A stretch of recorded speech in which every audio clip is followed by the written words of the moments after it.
ஓ பன்னீர்செல்வம் ஏற்பாட்டில் திமுகவில் இணைந்த 50,000 ஆதரவாளர்கள். மதுரையில் நடைபெற்ற நிகழ்ச்சியில் முதல்வர் ஸ்டாலின் முன்னிலையில் திமுகவில் ஐக்கியம்.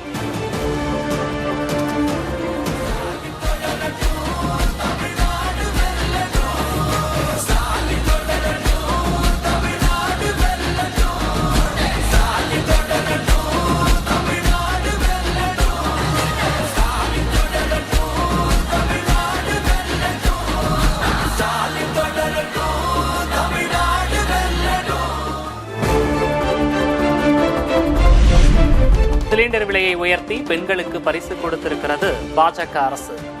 பாஜக யாருக்குமே நல்லது செய்யாது என முதல்வர் மு.க. ஸ்டாலின் விமர்சனம்.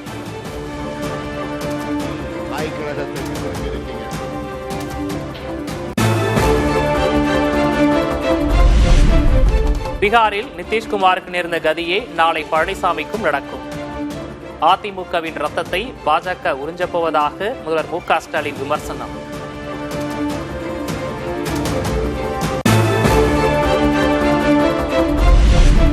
பன்னீர்செல்வத்தை போல தாமும் எம்ஜிஆர் ரசிகன் தான் முதல்வர் மு.க. ஸ்டாலின் பேச்சு.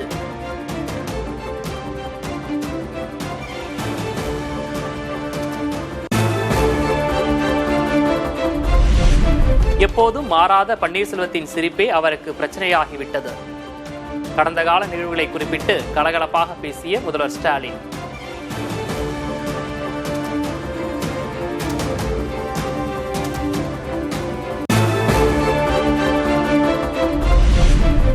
அதிமுக இன்று அபகரிப்பு திமுகவாக மாறிவிட்டது.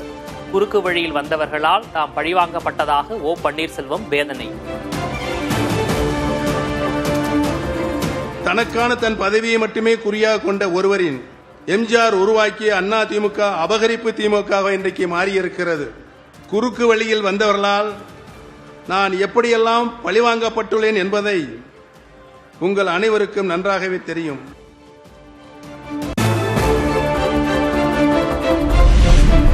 ஐந்தாண்டு கால சிறப்பான ஆட்சியை தருகிறார் ஸ்டாலின்.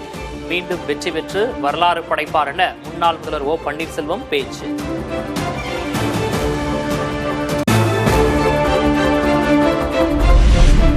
சென்னையை அடுத்த மாமல்லபுரத்தில் களை கட்டிய தாவேக மகளிர் தின விழா. பல்வேறு துறைகளில் சாதனை படைத்த பெண்களை கௌரவித்தார் தாவேக தலைவர் விஜய்.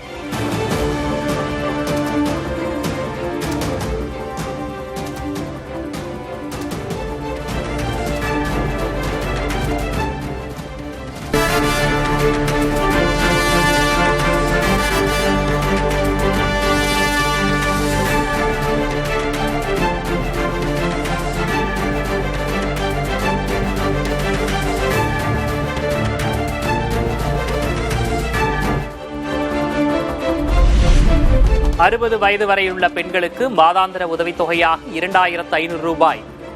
தேர்தல் வாக்குறுதிகளை அறிவித்தார் தவேக தலைவர் விஜய்.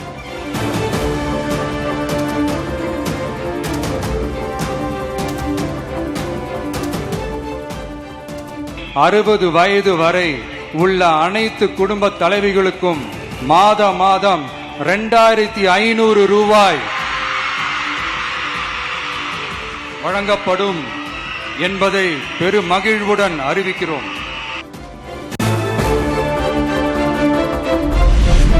அன்னபூரணி சூப்பர் 6 திட்டத்தின் கீழ் ஒவ்வொரு குடும்பத்துக்கும் ஆண்டுக்கு 6 எரிவாயு சிலிண்டர்கள் வழங்கப்படும். பெண்களின் திருமணத்திற்கு 1 சவரன் தங்கம், தரமான பட்டு சேலை வழங்கப்படும் என விஜய் உறுதி. இந்த அன்னபூரணி சூப்பர் 6 திட்டம், இத்திட்டத்தின்படி ஒவ்வொரு குடும்பத்திற்கும் வருடத்திற்கு 6 கேஸ் சிலிண்டர்கள் கட்டணமின்றி வழங்கப்படும். அண்ணன் சீர் திட்டம், நம் தங்கைகளின் திருமணத்திற்காக 8 கிராம் அதாவது 1 பவுன் தங்கமும்,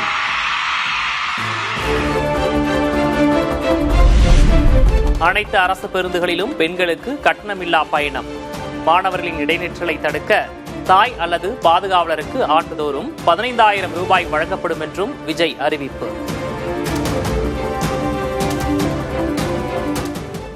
இடைநிற்றலே இல்லாமல் செய்வதற்காக ஒவ்வொரு தாய்க்கும் அல்லது பாதுகாவலருக்கும் ஆண்டுதோறும் 15,000 ரூபாய் பொருளாதார உதவி. அரசு போக்குவரத்தின் அனைத்து பேருந்துகளிலும் பெண்கள் பயணிக்கும் வகையில் உத்தரவிடப்படும். தமிழகத்தின் எந்த மூலையில் இருந்தும் எந்த இடத்திற்கும் அனைத்து பெண்களும் கட்டணமின்றி பயணிக்கலாம்.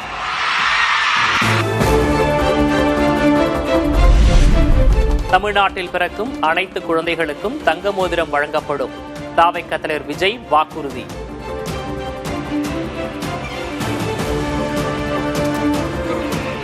தமிழ்நாட்டில் பிறக்கும் ஒவ்வொரு குழந்தைக்கும் அரசாங்கத்தின் ஆசீர்வாதமாக ஒரு தங்க மோதிரம் வழங்கப்படும்.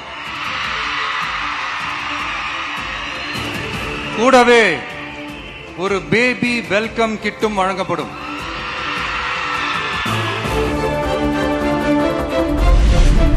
தாவேக்க ஆட்சிக்கு வந்தால் தனது கட்டுப்பாட்டில் மகளிர் இலாக்கா செயல்படும். தாவேக்க தலைவர் விஜய் வாக்குறுதி. பெண்கள், குழந்தைகள் மற்றும் முதியோருக்கென தனி இலாக்கா உருவாக்கப்படும். அந்த இலாக்கா எனது நேரடி கட்டுப்பாட்டிலும் கண்காணிப்பிலும் இருக்கும். சமரசமற்ற பெண்கள் பாதுகாப்பை நோக்கி பயணிக்கும் நம் கனவு நனவாவது உறுதி என்பதை நமது தேர்தல் முதல் வாக்குறுதியாக சொல்வதில் பெருமை கொள்கிறோம்.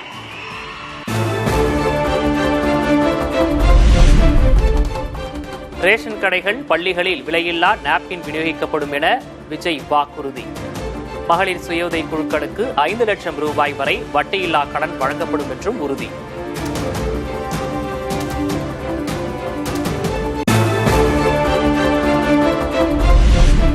மகளிர் பாதுகாப்புக்கு ராணி வேலுநாச்சியார் படை அமைக்கப்படும் என விஜய் வாக்குறுதி. மாநிலம் முழுவதும் 500 குழுக்கள் அமைத்து பெண்கள் பாதுகாப்பு உறுதிப்படுத்தப்படும் என அறிவிப்பு.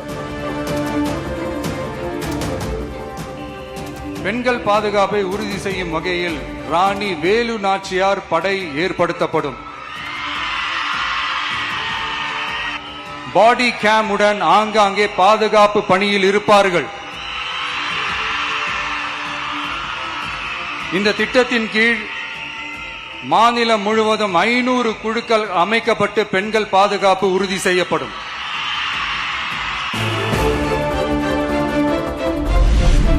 மகளிருக்கு எதிரான வழக்குகளை விசாரிக்க அஞ்சலை அம்மாள் அதிவிரைவு நீதிமன்றம் அமைக்கப்படும் என விஜய் உறுதி.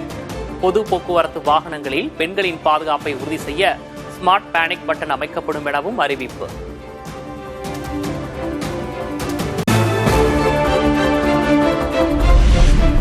அரசிடம் காசில்லை என்பது பொய்.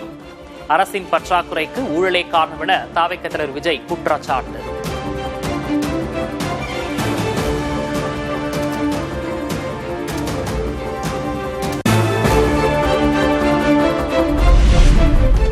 தமிழ்நாட்டு பட்ஜெட்டில் 30% ஸ்டாலின் கணக்கு. திமுக அரசு நாகரிக கொள்ளையடிப்பதாக விஜய் குற்றச்சாட்டு.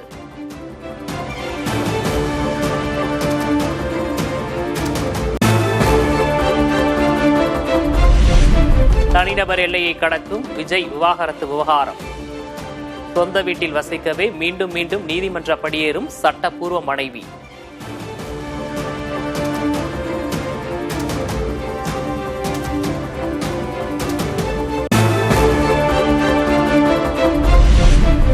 சொந்த வீட்டில் வாழ அனுமதி கோரி செங்கல்பட்டு நீதிமன்றத்தில் சங்கீதா மீண்டும் மனு. நீதிமன்ற படியேறினால் வீட்டில் இடமில்லை என்று விஜய் மிரட்டியதாகவும் குற்றச்சாட்டு.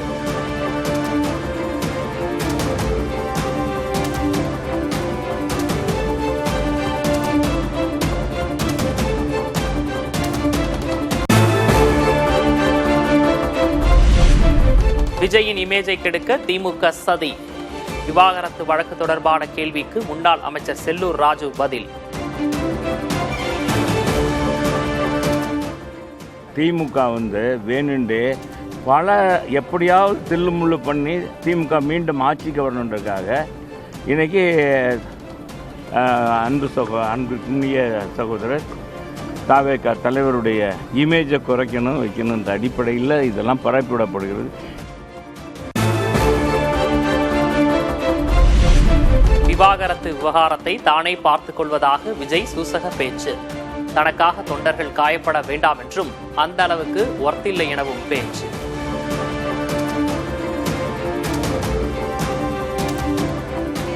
அப்புறம் ரீசெண்டா இருக்கிற நிறைய பிரச்சனைகள்ல சில பிரச்சனைகள்லாம் ஓடிட்டு இருக்கு இல்லையா, நீங்க அதுக்கு போராடி ஹர்ட் ஆகுறதெல்லாம் நான் பார்க்கிறேன்.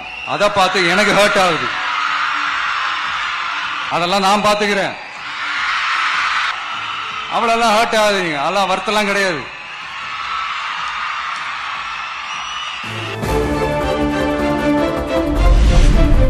புதுச்சேரியில் திமுக காங்கிரஸ் கூட்டணியில் கடும் குழப்பம். யார் பெரிய கட்சி என்பதில் இரு கட்சி நிர்வாகிகளிடையே ஈகோ யுத்தம்.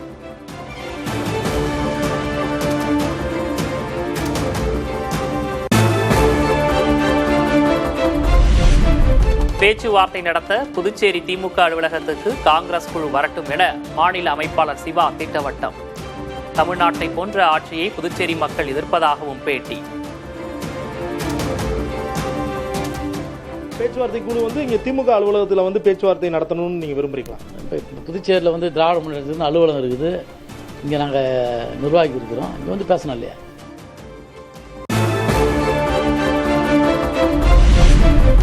திமுகவுடன் காங்கிரஸ் கூட்டணி அமைத்தது கார்கேவின் முடிவு என மாணிக்கம் தாகூர் விளக்கம். தலைமையின் முடிவையே ராகுல் ஏற்றதாகவும் புதிய தலைமுறைக்கு சிறப்பு பேட்டி.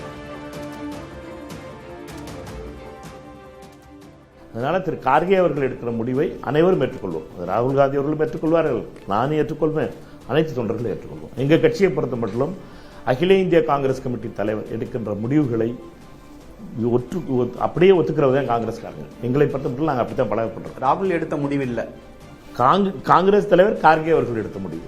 அதற்கு ராகுல் காந்தி அவர்களும் ஏற்றுக்கொண்டிருக்கிறோம்.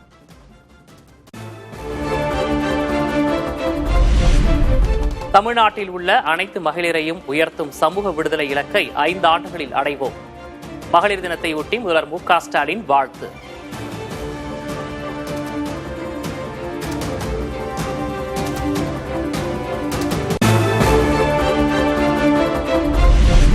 சென்னையில் போதையில் இருந்த காவலர் பெண்ணிடம் அத்துமீறிய சம்பவத்துக்கு நயினார் நாகேந்திரன் கடும் கண்டனம். போதை மாடல் அரசால் பெண்களின் பாதுகாப்பை களவாடும் கயவர்கள் என குற்றச்சாட்டு.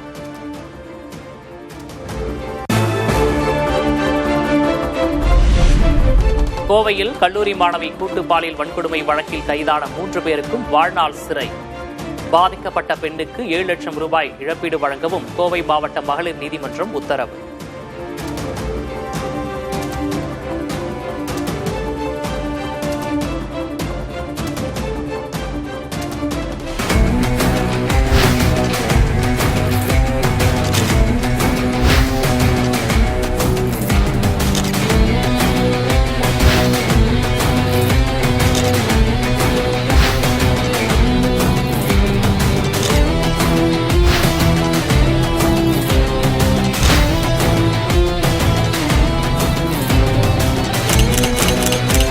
சட்டமன்றத்திலயும் பாராளுமன்றத்திலயும் பெண்களுக்கு 33% என்றது பாஸ் பண்ணிட்டாங்க. பாஜக அதை இம்ப்ளிமெண்ட் பண்ணல. திராவிடம் இந்த மண்ணில் இருக்கிறதுனால தான் இந்த புரட்சி நடந்திருக்கு. இந்தியாவிலேயே தமிழ்நாட்டை பொறுத்தவரை 2 பெண் முதல்வர்களை கொடுத்த ஒரே இயக்கம் அனைத்து இந்திய அண்ணா திராவிட முன்னேற்ற கழகம். ஆண்டு முழுவதுமே பெண்கள் தினமாக இருக்கட்டுமே அப்படிங்கிற ஒரு நப்பாசம் எனக்கு இருக்குது. 50% பேரளவுக்காவது பெண்களை கொண்டு வந்திருக்கீங்க, நிஜமாவே பெரிய சல்யூட். ஆனா 2ஆம் கட்ட தலைவர்கள்ல திருமிகு சீமானுக்கு அடுத்து பெண் தலைவரா ஒருத்தர் சொல்லுங்க பாப்போம். கனிமொழி அவர்களுக்கு ஏன் துணை முதலமைச்சர் போஸ்ட் கொடுக்கல? ஆனா தாவேக்காரன் தெரியுமா, அவங்க வந்தாங்கன்னா ரேஷன் கடையில பெண் இடையாளர் ஆண் இடையாளர். ஆமா, இன்னைக்கு கூட அவங்க ஏன் வரல அப்படின்னு நினைக்கிறேன்னா, நம்ம சொல்லியிருக்கணும் பெண்கள் வரும்போது பெண் நெறியாளர் தான் உட்காந்துருப்போம் அப்படிங்கறத நம்ம சொல்லியிருந்தோம்னா மேபி வந்திருப்பாங்களா.